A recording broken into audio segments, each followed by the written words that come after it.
I'm Bridget Cole, 35, a marketing manager in Lincoln, Nebraska, living a life I built entirely from scratch. That day, during a tense morning meeting at work, my phone buzzed on the table, breaking my focus. A text from my sister lit up the screen. Send me $2,800 for prom. I froze, jaw tightening. $2,800 for a dress and one night of partying? I typed back, earn it yourself. Minutes later, my parents' reply landed like a slap, pay or get out of this family. My heart pounded. For years, I had sent them money, believing it was only for emergencies or urgent needs. But this? A demand that I fund my sister's prom or be disowned. Anger surged through me, mixed with something sharper, the painful realization that maybe they had been taking me for granted far longer than I had ever wanted to admit. That night, after hours of pacing and replaying their words in my head, I made a choice. My fingers hovered, then pressed cancel, cancel, cancel everything. By 8:30 the next morning, my entire world had shifted upside down. And soon after, I uncovered a truth so shocking you won't believe it. If you've ever faced family pressure like this, share your experience in the comments. I'd love to hear how you handled it. And stay tuned, because more real stories like mine are coming your way. To understand why my sister's text shocked me, you need to know about my family. I built my life from nothing, no handouts, no shortcuts. Growing up, I learned early that hard work was my only way out. My parents never saw it that way. My mother and father poured everything into my sister, their golden child, the baby of the family. I was 17 when she was born, already fending for myself, working part-time jobs while they doted on her every whim. My mother, always the decision-maker, and my father, her quiet supporter, lived beyond their means. They'd buy my sister designer clothes, throw lavish birthday parties, even fund her weekend trips with friends, despite their shaky finances. Their house in the suburbs of Lincoln was a constant money pit, always needing repairs they couldn't afford. Meanwhile, I was grinding through college, juggling 2 jobs, determined to make it on my own. By 25, I landed my first marketing gig. By 30, I was running campaigns for major clients, living comfortably alone, no strings attached. My parents? They saw me as their safety net. For years ago, I set up a joint family account to help them cover bills, utilities, groceries, the basics. I thought I was doing the right thing, easing their stress. I was too busy to monitor it closely, assuming they'd use it responsibly. My sister, though, grew up expecting everything on a silver platter.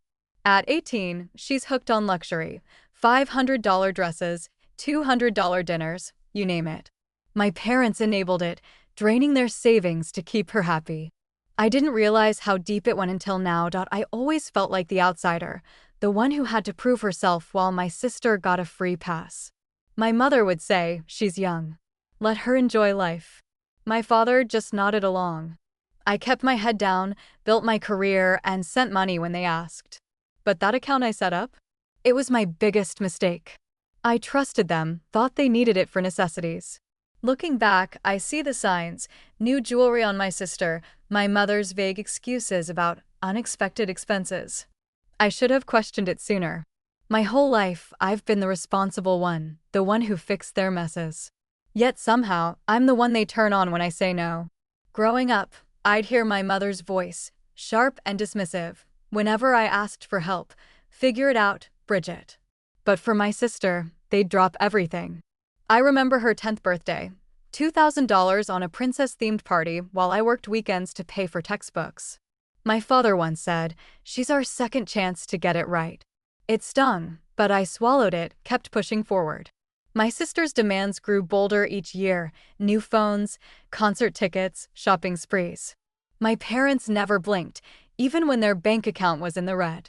I thought I was helping by setting up that account, but I was blind to how they used it.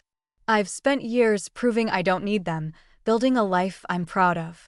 My sister, though? She's never had to lift a finger. My parents made sure of that, no matter the cost. And me? I'm the one they expect to foot the bill. That day, I was working when my phone started buzzing nonstop. My sister's text glared from the screen. I need $2,800 for prom. Send it now. My blood boiled.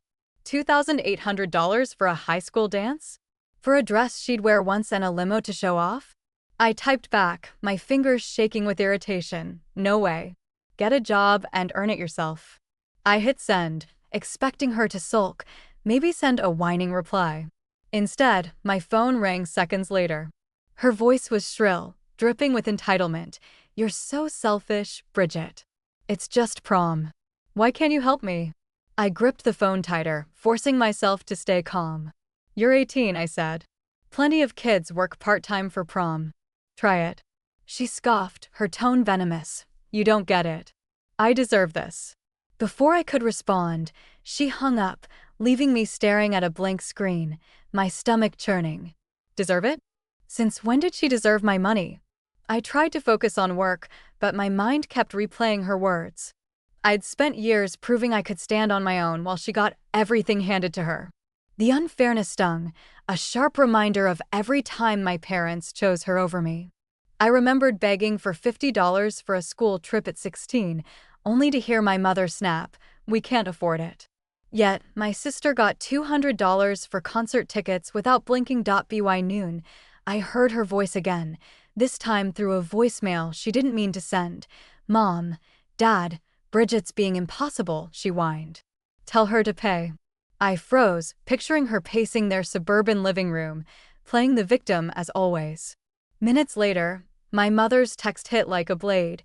"Pay for your sister's prom," or "Don't bother calling yourself part of this family." My father's message followed, short and ice-cold. "Do the right thing, Bridget." My hands trembled as I read it again. The right thing? I'd sent them thousands over the years. $1,000 for their mortgage, $2,000 for emergencies, countless smaller amounts to cover their bills. And now they were threatening to disown me over a prom dress? My chest tightened, a mix of anger and betrayal. This wasn't just about prom. Something was off, and I could feel it in my bones. I called my sister back, hoping for clarity. "Why is this such a big deal?" I asked, my voice steady despite the rage bubbling inside. "Ask Mom and Dad," she shot back. "They said you'd pay. It's my right." Her right? I nearly laughed at the absurdity. "You don't have a right to my money," I said. "Grow up," she screamed. "You're ruining everything," and hung up again. I sat there, my heart pounding, replaying every call, every vague excuse my mother gave when I sent money. "We're struggling, Bridget," she'd say, her voice always too quick, too rehearsed. My father's rare calls always ended the same. "Can you help us out?" I'd never questioned it, too busy with work, too trusting of family. By afternoon, I was pacing my office, ignoring emails, my thoughts spiraling. My sister's entitlement wasn't new, but this demand felt different, bolder, almost planned. I pulled up my banking app, scrolling through years of transfers to that family account. 1,000 sent, no questions asked. $1,500 here, $800 there, always with a promise it was for necessities. My mother's excuses echoed, "The car broke down," or "We had a rough month." I'd believed them, thought I was helping. Now their threats felt like a script they'd rehearsed too many times. I texted my mother, "Why is prom worth disowning me?" No reply. I tried my father, "Explain this, Dad." Silence. Their refusal to answer only deepened the knot in my chest. I sat back, staring at my phone, the weight of their words sinking in. They weren't just demanding money, they were bullying me, using family as a weapon. I thought about the joint account, the one I'd set up to help them. I hadn't checked it in years, too caught up in deadlines and meetings. What had they been doing with it? My sister's tantrum, my parents' quick threats, it wasn't just about a dress. This was bigger, and I was done playing their game. After my parents' texts, I got an unusual bank notification. It was late Tuesday afternoon, and my inbox pinged with an email from the bank managing our joint family account. The subject line screamed urgency, "Large transaction alert." My heart sank as I opened it. A transfer of $5,000 had gone out that morning without my approval. I stared at the screen, my pulse quickening. $5,000 to where? I'd set up that account to help with their bills, not to fund mysterious withdrawals. My mind flashed to my parents' threats, their insistence I pay for my sister's prom. This wasn't a coincidence. I called my sister immediately, hoping for some explanation. "What's going on with the family account?" I asked, keeping my voice firm. Her response was evasive, her tone sharp. "I don't know. Ask Mom and Dad," she snapped. "Why are you always so suspicious?" I pressed harder. $5,000 just vanished. "You know anything about it?" She laughed, a cold, dismissive sound. "You're overreacting. It's probably nothing." Then she hung up, leaving me fuming. Her refusal to answer only sharpened my suspicions. She wasn't just dodging, she was hiding something. I couldn't sit still. I needed answers, and I knew I couldn't trust my family to give them. That's when I reached out to Ellen Ward, my friend and a lawyer who worked down the hall at my marketing firm. I texted her, "Can we talk? It's urgent." She replied within minutes, suggesting we meet at her office that evening. By 6:30 p.m., I was sitting across from Ellen, her desk piled with legal files. I explained the bank alert, my sister's deflection, and my parents' threats.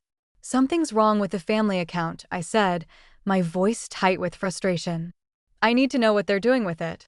Ellen nodded, her expression calm but focused. "Let's start by pulling the account records," she said, opening her laptop. Her fingers moved quickly. Within minutes, she found a trail of transactions I hadn't seen in years. "There are multiple large withdrawals," she said, her brow furrowing. "Some to creditors, others to retail accounts." I leaned forward, my stomach twisting. "Creditors? Retail? What kind of retail?" I asked. Ellen scrolled through the records: high-end stores, boutiques, jewelry, even a travel agency. My mind raced. This wasn't about utility bills or groceries. Ellen kept digging, pulling up statements from the past year. "It looks like your parents have been using the account to pay off debts," she said. "Credit cards, a car loan, even a second mortgage." I felt a wave of betrayal wash over me. Debts? They'd never mentioned a second mortgage. I remembered their calls, always asking for a little help to cover unexpected costs. I'd sent money without question, thinking I was keeping their heads above water. Now I saw the truth. They'd been draining the account to prop up their lifestyle. Then Ellen pointed to another set of transactions. "These are smaller, but consistent," she said. "Payments to clothing stores, restaurants, even a prom planner." A prom planner? My sister's $2,800 demand flashed in my mind. "They've been funding her spending," I said, my voice barely above a whisper. Ellen nodded. "It seems your parents have been using your money to cover their debts and give your sister whatever she wants." I sat back stunned. All those years, I thought I was helping with necessities. Instead, I'd been bankrolling their lies. I left Ellen's office with a sinking feeling. My parents weren't just pressuring me for prom money, they were hiding a pattern of deception. I needed more proof, but one thing was clear: I couldn't let this go on. The next day, I returned to Ellen's office. The room was dimly lit, her desk piled high with files, but Ellen's gaze remained razor-sharp. She pushed a stack of documents toward me, her expression grim. "These are the bank records," she said. "You're not going to like this." My stomach twisted as I scanned the first page. Over 4 years, $100,000 had been withdrawn from the joint family account, my money siphoned off without a word. A stab of betrayal hit me. I'd trusted them, believed I was helping with their struggles. Instead, they'd been bleeding me dry. Ellen pointed to the transaction logs. "Your parents made dozens of large transfers," she said, flipping through the pages. "Some went to credit card companies, others to a car loan, even a second mortgage they never mentioned." I felt my throat tighten. A second mortgage? They'd always said the house was nearly paid off.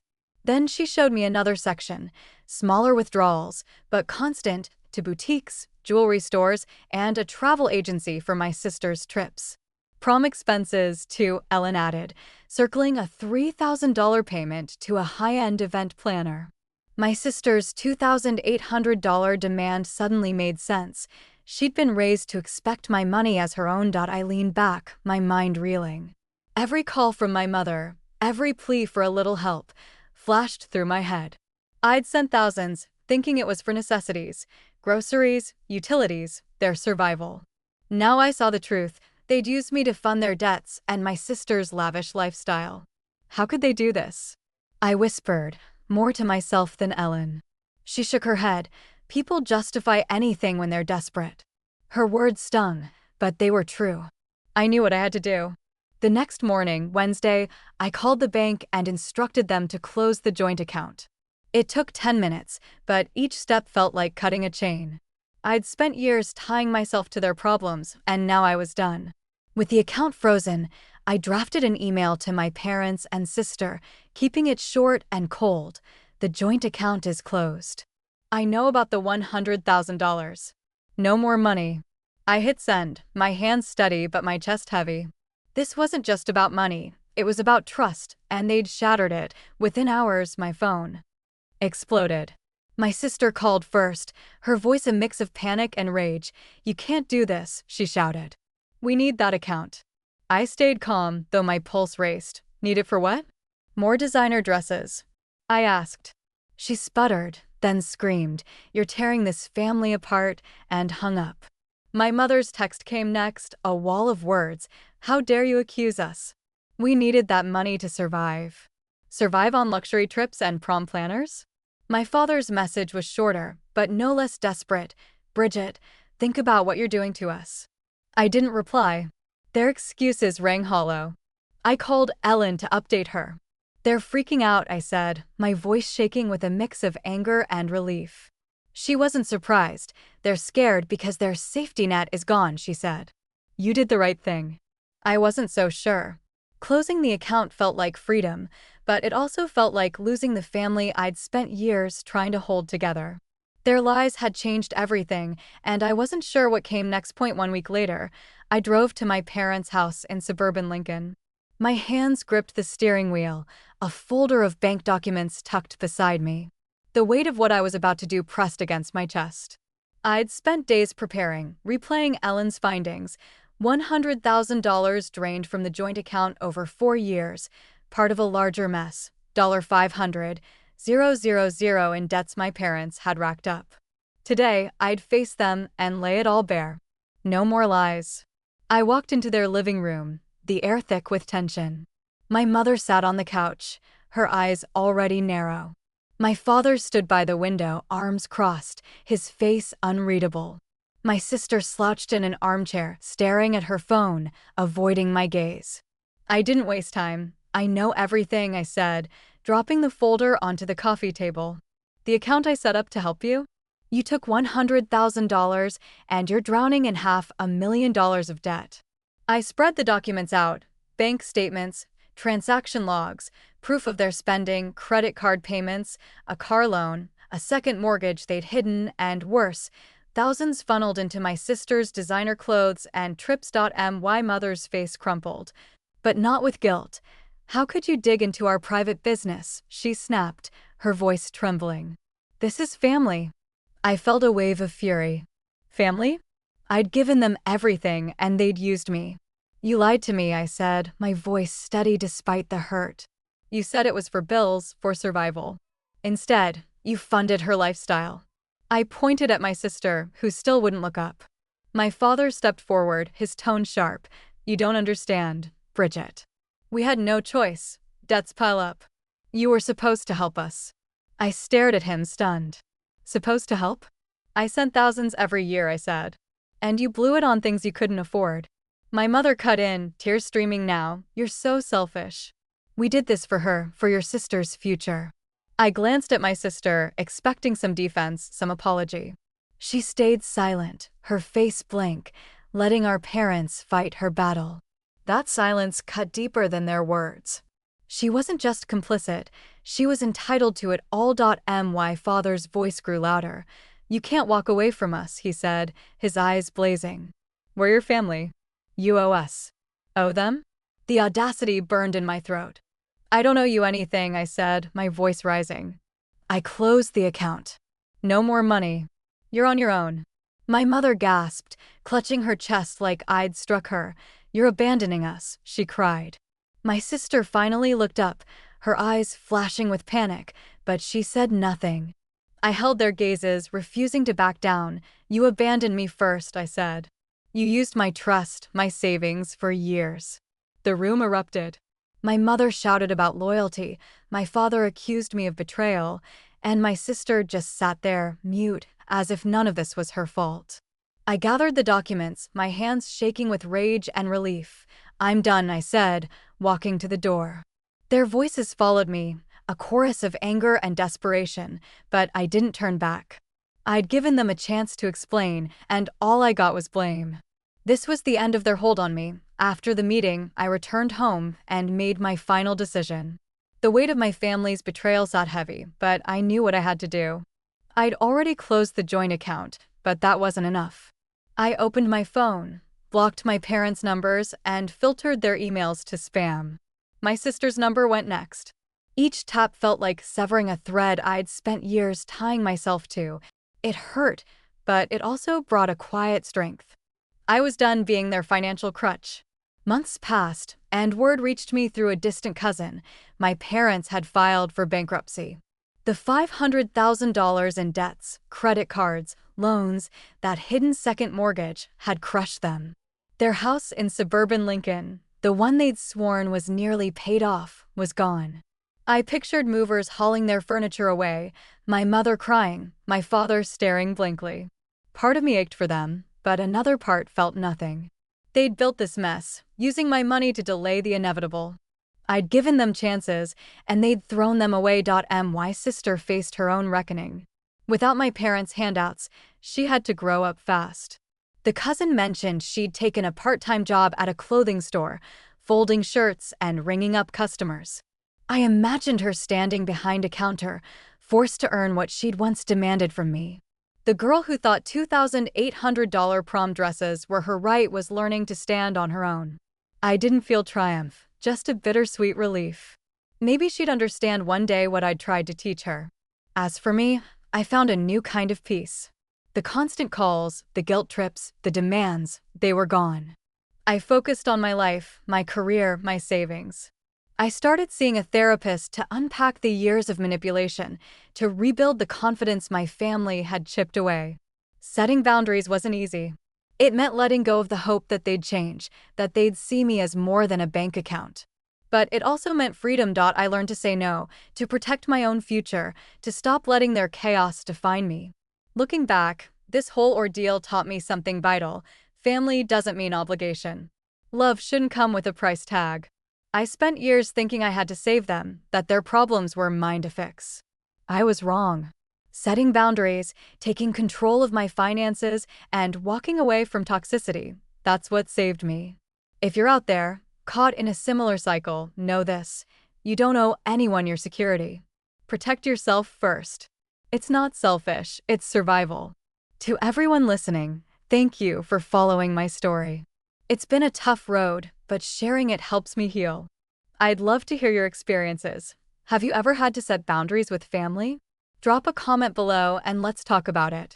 If this resonated with you, hit that subscribe button and join me for more real stories. Your support means everything.